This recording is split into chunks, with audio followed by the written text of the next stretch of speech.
नमस्कार मैत्रिणी, मी स्नेहा काटोळे. स्नेहा टार्गेट किचनमध्ये आपल्या सर्वांचं स्वागत आहे. चला तर आज पाहूया आपण शेंगा कशा फोडायच्या.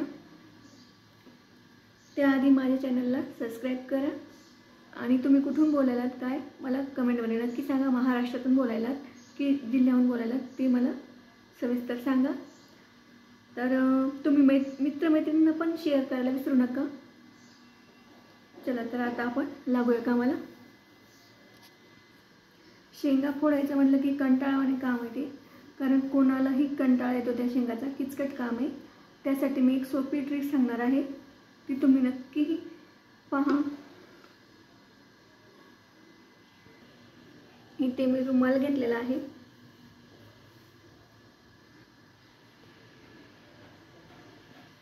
ह्या रुमालावर मी शेंगा घेतलेल्या आहेत. तर आता आपण कसं करायचं काय तुम्हाला सांगते. हे शेंगाच्या थोड्याशा पसरवायच्या. शेंगा पसरल्याच्या नंतर हे खलबत्त्यावरचा दगड आहे ना, ते असं अलगदपणे, आपल्याला जोर लावायचा नाही.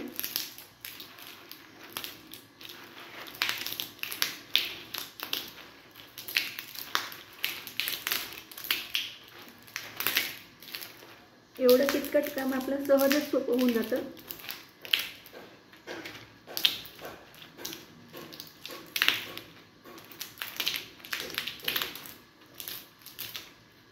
शेंगदाणे सुद्धा अलगद निघतात.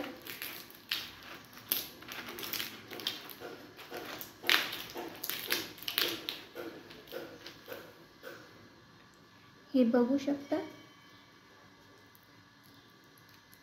हे बघा. आणि याच्यामधले शेंगदाणे पण बघा. हे बघा, शेंगदाणे सुद्धा शाबीत येतं. हे बघा. आणि आपल्याला मेन म्हणजे रुमाल आतरल्यामुळं साफसफाई करायची पण जास्त गरज नाही. थोडक्यातच आपलं काम आटपून जातं. शेंगदाणे वेचून घ्यायचे, टरकलं फेकून द्यायला सोपं आहे आपल्याला. तर माझा व्हिडिओ कसा वाटला तुम्हाला कमेंटमध्ये नक्की सांगा. माझी ट्रिक आवडली का हे तुम्ही मला सांगा. आणि तुमच्या शेंगा कशा तुम्ही फोडल्या, तुम्हाला ही कसं वाटलं काय वाटलं हे कमेंट्समध्ये नक्की सांगा. भेटूया अशाच नवनवीन व्हिडिओमध्ये. धन्यवाद.